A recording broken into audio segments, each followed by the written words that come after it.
2.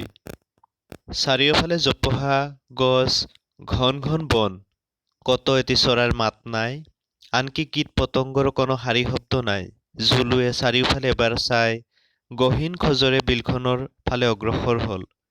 অৰণ্যৰ মাজৰ জীৱ-জন্তু অহা যোৱা কৰা পথটো তেনেই বোকাময় হৈ পৰিছে। কেইবাদিনো নেৰানেপেৰা বৰষুণৰ পিছত আজি আকাশ মুকলি হৈছে। এইকেইদিন মেঘৰ আঁৰত ঢাক খাই থকা বেলিটোৱে যেন আজিহে ভালদৰে ওলাব পাৰি স্বস্তিৰ নিশ্বাস পেলাইছে। বোকা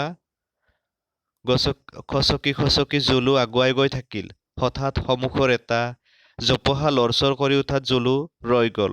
শিং দুটাৰ সৈতে মূৰটো সামান্য ওপৰলৈ তুলি জোপোহাটোৰ ফালে জুলুৱে তীক্ষ্ণ দৃষ্টি নিক্ষেপ কৰিলে। কেইটামান শহাপহু জোপোহাটোৰ আঁৰৰ পৰা ওলাই চকুৰ পচাৰতে কেনিবাদি লৰি গৈ অদৃশ্য হৈ গ'ল। জুলুৰ মনে মনে হাঁহি উঠিল। ইমান ভয়াতুৰ প্ৰাণী ইহঁত। অৱশ্যে নিৰীহ প্ৰাণীবিধৰ শত্ৰুৰ অভাৱ নাই। শ্বাপনখী আটাইবোৰ প্ৰাণীয়ে ইহঁতৰ শত্ৰু। এই নিৰীহ ক্ষুদ্ৰ প্ৰাণীবিধেতো কাৰো একো অপকাৰ নকৰে। তেন্তে গোটেই জগতখনেই ইহঁতৰ শত্ৰু কিয়? ভগৱানে এনে দুৰ্বল কৰি ইহঁতক কিয় সৃষ্টি কৰিলে, যি নিজক শত্ৰুৰ হাতৰ পৰা ৰক্ষা কৰিব নোৱাৰে? কথাবোৰ ভাবি ভাবিয়ে জুলু আগুৱাই গৈ থাকিল। বিলৰ পাৰ পাই জুলুৱে পুনৰ চাৰিওফালে সন্ধানী দৃষ্টিৰে এবাৰ চাই ল'লে। ক'তো কোনো বিপদৰ সম্ভাৱনা নেদেখি জুলু যেন আশ্বস্ত হ'ল। ধীৰে ধীৰে বিলৰ পাৰৰ বোকাখিনিলৈ নামি গ'ল। বিলৰ পাৰত থকা পানী কাউৰীজাকে জুলুক বাট এৰি দিলে। গোটেই বিলখনতে জাক জাক চৰাই সাঁতুৰি নাদৰি চিঞৰি বাখৰি হুলস্থুল কৰি ফুৰিছে। দুই এটা চৰাইয়ে মুখত একোটা মাছ লৈ দূৰলৈ উৰি গৈছে। কেইটামানে আকৌ এটা মাছকে লৈ বিলৰ পাৰত জঁপিয়া জঁপি লগাইছে। পানী কাউৰীজাকৰ চিঞৰত অতিষ্ঠ হৈ প্ৰকাণ্ড দেহৰ অজান চৰাইকেইটা দূৰৰ নিৰিবিলি ঠাইত পৰিছেগৈ। এটা মূৰত বৰটোকোলা কেইটামান ধ্যানমগ্ন তপস্বীৰ দৰে ৰৈ আছে। সেইডোখৰ ঠাই যেন সিহঁতৰ বাবে সুকীয়া, তপস্বীৰ ক্ষেত্ৰ। কিন্তু ওচৰতে মাছ এটাই জঁপিয়াই উঠাত ভণ্ড তপস্বীকেইটাই ধ্যানৰ ভাও এৰি মাছটো ধৰিবলৈ চেষ্টা কৰিলে। এটাই মাছটো ধৰি মুহূৰ্ততে গিলি থৈ দিলে। ধ্যানমগ্ন তপস্বীৰ ধ্যান ভংগ কৰাৰ বাবে উপযুক্ত শাস্তি পালে মাছটোৱে। কেইটামান চৰাইয়ে নিজৰ নিজৰ সহচৰীক লৈ জলকেলিত মগ্ন। খোৱাৰ প্ৰতি বিশেষ এটা ৰাপ যেন সিহঁতৰ নাই। সিহঁতৰ নিৰ্লজ্জ জলকেলিত অতিষ্ঠ হৈ দুটা ঢেঁড়া উৰি গৈ বিলৰ পাৰৰ সৰু গছ এজোপাৰ ওপৰত বহিলেগৈ আৰু চি চি চাঁ কৈ কিবাকিবি শব্দ কৰিবলৈ ধৰিলে। বোধহয় নীলা চৰাইকেইটাৰ 14 পুৰুষ উদ্ধাৰ কৰি গালি দিছে। জুলুৱে সিহঁতৰ ফালে কেৰাহীকৈ চাই বোকাৰ ওপৰত বাগৰি পৰিল। এনেদৰে গৰমৰ দিনকেইটা বোকাৰ ওপৰত ঘণ্টাৰ পিছত ঘণ্টা ধৰি বাগৰি থাকিবলৈ তাৰ খুব ভাল লাগে। ইলুটি শিলুটিকৈ সি অনেকখিনি সময় পাৰ কৰি দিলে। তাৰ পিছত সি পাৰলৈ উঠি আহিল। লগে লগে কেইটামান বগলী তাৰ ওচৰলৈ উৰি আহিল। সি একে ঠাইতে থিয় হৈ ৰ'ল। বগলীকেইটাই তাৰ গাত লাগি থকা জোককেইটা এৰুৱাই আনি টপকৈ গিলি থলে। দুটামানে আৰু কৰবাত কিবা পোক তোক পায় নেকি জুলুৰ দেহাটো ঘূৰি পকি চালে। এই বিশাল অৰণ্যৰ নিৰ্ভীক বীৰ জুলুৰ পৰিচৰ্যাত যেন সিহঁত ব্যস্ত হৈ পৰিছে। এনেতে পশ্চিম ফালৰ গছ-গছনিৰ মাজত খচখচনি শব্দ শুনি জুলুৱে মূৰ দাঙি ঘূৰি চালে। কেইটামান হাতী বিলৰ ফালে অহা তাৰ দৃষ্টিগোচৰ হ'ল। বোধহয় গজৰাজে তাৰ পৰিবাৰ সম্বন্ধীতে বিলত জলক্ৰীড়া কৰিব। বিলৰ পাৰত জঁপ লৈ বহি থকা চৰাইবোৰে সসন্মানে হস্তীৰাজক বাট এৰি দিলে। জুলুৱেও গজবাহিনীক সন্মান কৰি চলে। এই সময়ত ইয়াত থকা অভদ্ৰতাৰ পৰিচয়। এই কথা যেন জুলুৱে বুজি পালে আৰু ধীৰে ধীৰে তাৰ পৰা আঁতৰি গ'ল। অৰণ্যৰ মাজৰ প্ৰকাণ্ড বননি এডোখৰত সোমাই জুলুৱে একান্তমনে ঘাঁহ খাবলৈ লাগিল। এইডোখৰ ঠাইলৈ জুলু প্ৰতিদিনে আহে, কেতিয়াবা জাকৰ সৈতে আৰু কেতিয়াবা অকলে। এই ঠাইখনৰ ঘাঁহনিৰে জুলুৰ পেট ভৰে। মাজে মাজে দুই এটা ফুটুকী হৰিণ আহি জুলুৰ সহযোগী হয়। সিহঁত লগত থাকিলে জুলুৱে বেয়া নাপায়। জুলুৱে জানে যে তাৰ সাহসতে সিহঁতে ইয়াত ঘাঁহ খাবলৈ আহে। জুলুৰ সাহসতে সিহঁত সাহসী। জুলুৱে ঘাঁহ খাই আঁতৰি যোৱাৰ লগে লগে সিহঁতো আঁতৰি যায়। জুলুৱে ঘাঁহ খাবলৈ আৰম্ভ কৰাৰ অলপ সময়ৰ পিছতে কেইটামান ফুটুকী হৰিণ আহি জুলুৰ লগ লাগিল। জুলুৱে সিহঁতলৈ এবাৰ চালে, নিৰ্ভয়ে ঘাঁহ খাবলৈ আৰম্ভ কৰিছে। সিহঁতৰ দেহৰ ৰং দেখি জুলুৰ ভাল লাগে। ৰঙচুৱা দেহাটোত বগা, গল গল দাগবোৰৰ সৈতে সিহঁতক অপূৰ্ব সুন্দৰ দেখায়। ইহঁতৰ এই ৰূপে ইহঁতৰ শত্ৰু নেকি? জুলুৰ বুজিবলৈ টান লাগে। অৰণ্যলৈ বন্দুক লৈ বেছিভাগ মানুহে আহে ইহঁতক হত্যা কৰিবলৈ। ইহঁতৰ মূৰৰ ওপৰৰ শিংযোৰে ইহঁতে নিজক ৰক্ষা কৰিব নোৱাৰে। ইহঁতে নিজৰ মাজত যুদ্ধহে কৰিব পাৰে। অকস্মাত হৰিণকেইটাই খাবলৈ এৰি মূৰ তুলিলে। সতৰ্কভাৱে চাৰিওফালে চকু ফুৰালে। প্ৰত্যেক চলন্ত ছাঁ বা গছৰ ডাল-পাতৰ শব্দত সচকিত হোৱাটো ইহঁতৰ প্ৰবৃত্তি। কিবা বিপদৰ গন্ধ পাইছিল সিহঁতে।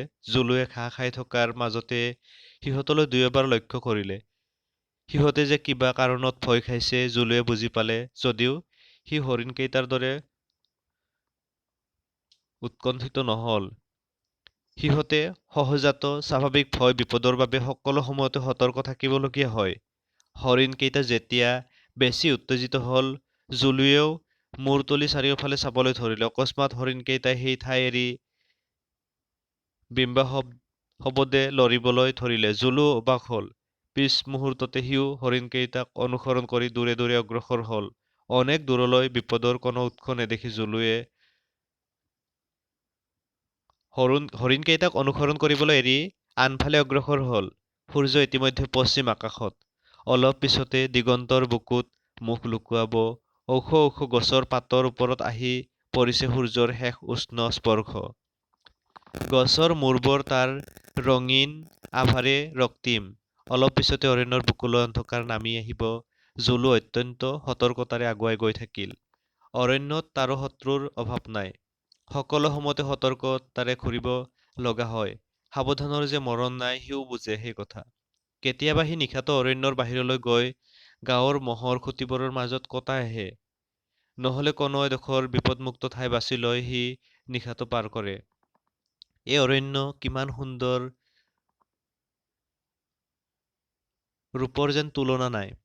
যেনিয়ে চোৱা যায় তেনিয়ে উচ্ছল উজ্জ্বল সেউজৰ বন্দনা। প্ৰকৃতিৰ এই বৰ্ণসমুজ্জ্বল সমাৰোহ দৃষ্টি য'তে পৰে ততে থমকি ৰয়।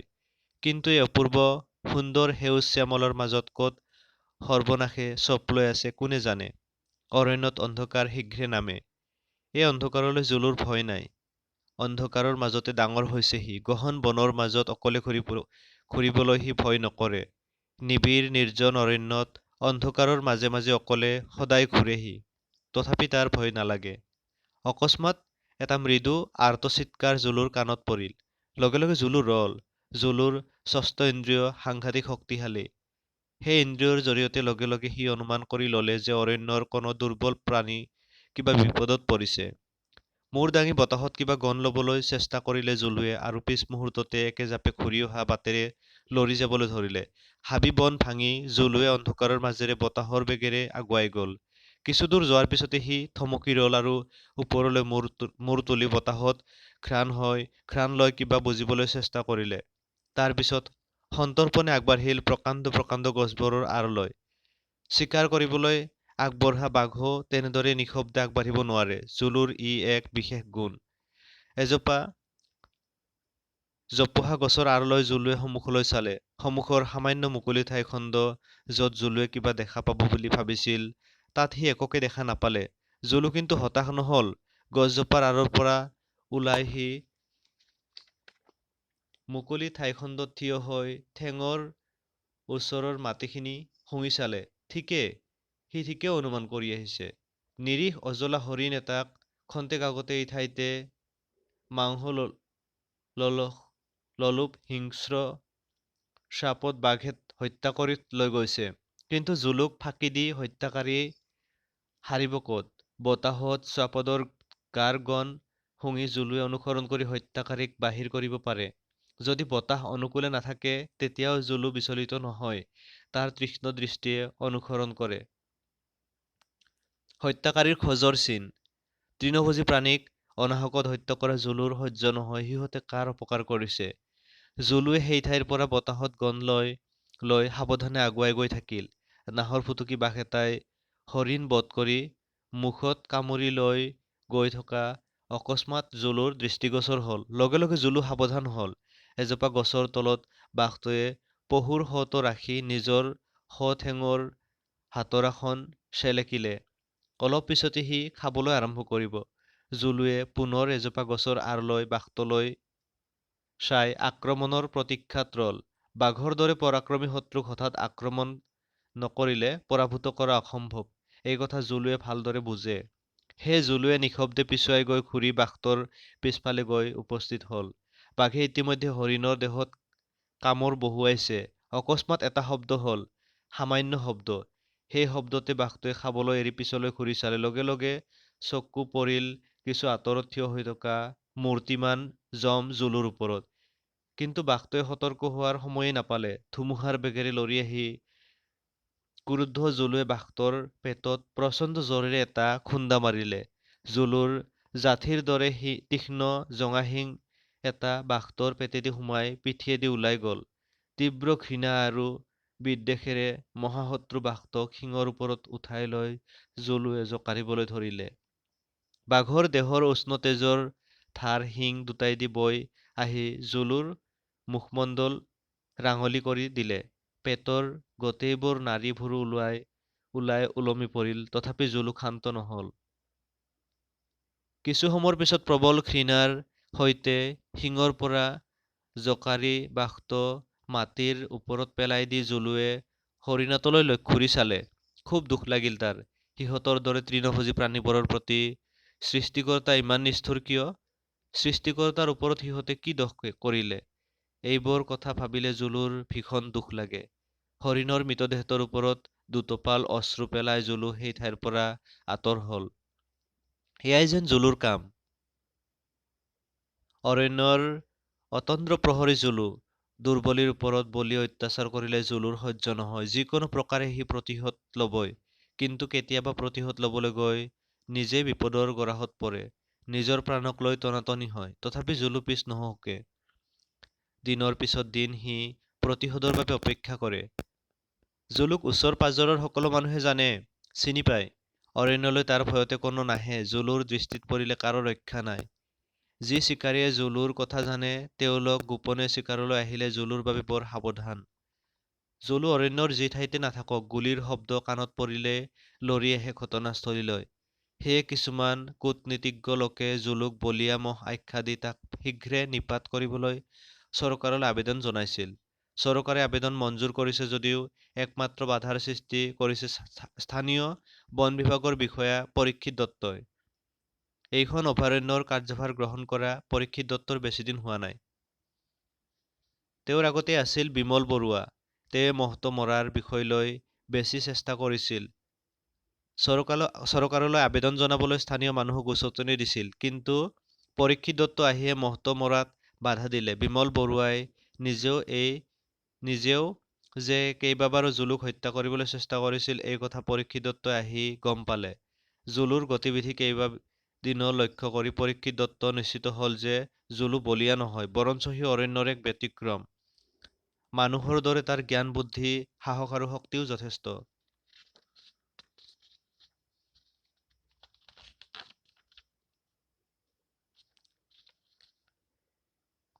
৩. জুলু হঠাৎ উচপ খাই উঠিল। নিশাৰ গভীৰ নিস্তব্ধতা ভেদ কৰি এক বন্য পশুৰ আৰ্তনাদ তাৰ কাণত পৰে। কাণ দুখন থিয় কৰি শুনে জুলুৱে। নদী এখনৰ সিপাৰে অৰণ্যত হৰিণ এটাই চিঞৰিছে। এইবিধ হৰিণে নিশা এনেদৰে প্ৰায়ে চিঞৰে। সমগ্ৰ অৰণ্যতে হৰিণটোৰ স্বৰ প্ৰতিধ্বনিত হৈছে। ক্ৰমে ওচৰৰ পৰা দূৰলৈ আৰু দূৰলৈ শব্দটো আঁতৰি গৈছে। স্বৰৰ সূত্ৰ ধৰি ভালদৰে বুজিব পাৰি গভীৰ দূৰ অৰণ্যৰ মাজলৈ হৰিণটো লৰি আঁতৰি গৈছে। ক্ষীণৰ পৰা ক্ষীণতৰ হৈ শব্দটো বতাহৰ লগত মিলি গৈছে। তথাপিতো বহু সময় ধৰি তাৰ অনুৰণন বাজি থাকে, যেন সুপ্ত বননিৰ আচম্বিত নিদ্ৰাভংগৰ পিছত সহজে তন্দ্ৰা আৰু নাহে। তাৰ পিছত আকৌ চতুৰ্দিশ নিস্তব্ধ। পুনৰ ধীৰে ধীৰে জুলু অগ্ৰসৰ হৈ অৰণ্যৰ যেন নিসংগ অভিযাত্ৰী। এই অৰণ্যৰ ঘাঁহে ঘাঁহে পদে পদে বিপদ হিংস্ৰ বাঘিনীৰ দৰে চপ লৈ থাকে। কেতিয়াবা বতাহত ভাহি আহে অশুভ সংকেত। প্ৰচণ্ড শক্তিৰ অধিকাৰী হিংস্ৰ ঢেকীয়াপতীয়া বা ধূসৰদেহী ভালুকে অন্ধকাৰৰ আঁৰে আঁৰে অনুসৰণ কৰে চিকাৰৰ। সুবিধা পালে চিকাৰৰ ডিঙিত কামুৰি ধৰে আৰু চকুৰ পলকতে চিকাৰসহ অদৃশ্য হৈ যায়। যেতিয়া অৰণ্যলৈ নিস্তব্ধতা নামে, তেতিয়া যেন তেতিয়া এনে লাগে যেন এই নিস্তব্ধতা সবাতোকৈ ভয়ংকৰ। কত যেন কোনো প্ৰাণৰ স্পন্দন নাই। মৃত্যুৱে নিস্তব্ধ পদসঞ্চাৰ কৰে। কেতিয়াবা জুলুৰ চকুৰ আগত বিভৎস ছায়াছবি কিছুমান ভাহি উঠে। জুলুৰ শত্ৰুৰ অন্ত নাই এই অৰণ্যত। সুযোগ পালে তাৰ চিৰন্তন শত্ৰু মানুহ জাতিটোৱে তাক কেতিয়াবা এৰি নিদিয়ে। তাৰ প্ৰমাণ সি কেইবাবাৰো পাইছে। আজি কেইমাহমানৰ আগতে খাকী পোছাক পৰিহিত দুজন মানুহে হাতত বন্দুক লৈ তাক মাৰিবলৈ অৰণ্য চলাথ কৰি বিচাৰি ফুৰিছিল। সুবিধা পাই তালৈ লক্ষ্য কৰি গুলীয়াইছিল। সৌভাগ্যবশতঃ গুলী তাৰ গাত নালাগিল। সি বাচি গল। এনে পোছাক পিন্ধা মানুহ দিনটো হাতত বন্দুক লৈ অৰণ্যৰ মাজে মাজে ঘূৰি ফুৰে। কাক বিচাৰি ঘূৰে সি নাজানে। এই খাকী পোছাক পিন্ধা মানুহবোৰৰ ঘৰ এই অৰণ্যতে। কিন্তু যোৱা সপ্তাহত এনে খাকী পোছাক পিন্ধা মানুহ সি বিলৰ পাৰত দেখা পাইছিল। সিহঁতৰ হাতত সেই ভয়ংকৰ অস্ত্ৰ বন্দুকো আছিল। সেই সময়ত সি বিলৰ বোকাৰ মাজত শুই আছিল। সুবিধা পায়ো সিহঁতে দেখোন তাক নুগুলিয়ালে। অৱশ্যে মানুহকেইজন বেলেগ আছিল। নিশ্চিন্তমনে সি বোকা স্নান কৰি থকাৰ মাজতে হঠাৎ মানুহকেইজন ওলোৱাত জুলুৰ বুকু কঁপি উঠিছিল। সিহঁতক আক্ৰমণ কৰাৰ বা আত্মৰক্ষাৰো কোনো পথ নাছিল। পিছে তাক আচৰিত কৰি মানুহকেইজন ধীৰে ধীৰে তাৰ পৰা আঁতৰি গৈছিল। এই কথাটো আজিও তাৰ বাবে সাঁথৰ। জুলুৰ আন এক প্ৰধান শত্ৰু বাঘ। ইহঁতে সুবিধা পালে যে তাৰ প্ৰাণ লব ই নিশ্চিত। কিমান সতৰ্ক হৈ ঘূৰিব সি। এদিন হয়তো সিহঁতে সুবিধা পাবই। এইবোৰ কথা ভাবিলে তাৰ মনটো কেনেবা কেনেবা লাগে। বুকুৰ ভিতৰত নিঃশব্দে আৰ্তনাদ কৰি উঠে। খুব ধীৰে ধীৰে অস্পষ্ট এটা খচ খচ শব্দই ভাঙি পেলাই নিশাৰ নিস্তব্ধতা। পিছলৈ ঘূৰি চাই কাণ থিয় কৰিলে জুলুৱে। বতাহত মূৰ তুলি ঘ্ৰাণ লবলৈ চেষ্টা কৰিলে। কিন্তু বতাহ অনুকূলে নথকাত সি একো গম নাপালে। সামান্য বিৰতিৰ পিছত আকৌ স্পষ্ট শুনিবলৈ পোৱা গল শব্দটো। তেন্তে সেয়া মৃত্যুৰে পদধ্বনি। স্থাণুৰ দৰে স্তব্ধ হৈ গল জুলু। সমস্ত শৰীৰে এক শীতল প্ৰবাহ বৈ গল। হঠাৎ ভাৱ হল, এনেদৰে ভয়াতুৰৰ দৰে তেজ গোট মাৰি বাচি থকাতকৈ মৃত্যু বেছি শ্ৰেয়। কথাটো ভবাৰ লগে লগে তাৰ দেহৰ শিৰা উপশিৰাইদি খেলি গল এক বিদ্যুৎ শিহৰণ। চকুৰ প্ৰচাৰতে জুলু ঘূৰি গল আৰু অদৃশ্য শত্ৰুৰ লগত যুঁজ দিবলৈ সাজু হল। একোকে দেখা নাপালে জুলুৱে। কিন্তু জুলুৰ ষষ্ঠ ইন্দ্ৰিয়ই বাৰে বাৰে সকীয়াই দিবলৈ ধৰিলে, সাৱধান, বিপদ ওচৰতে আছে। তাৰ সতৰ্ক কাণ দুখন লৰচৰ নকৰি নিথৰ হৈ ৰল। হঠাৎ কাণত পৰিল সামান্য আঁতৰত এটা ফেঁচাৰ মাত। অতি বিশ্ৰী কৰ্কশ। সেই মাতৰ লগে লগে আন এটা বিশ্ৰী ফেঁচাৰ প্ৰত্যুত্তৰ কিছু দূৰৰ পৰা ভাহি আহিল। লগে লগে এযোৰ উজ্জ্বল চকুৱে গহীন জোপোহাবোৰৰ আঁৰৰ পৰা আত্মপ্ৰকাশ কৰিলে।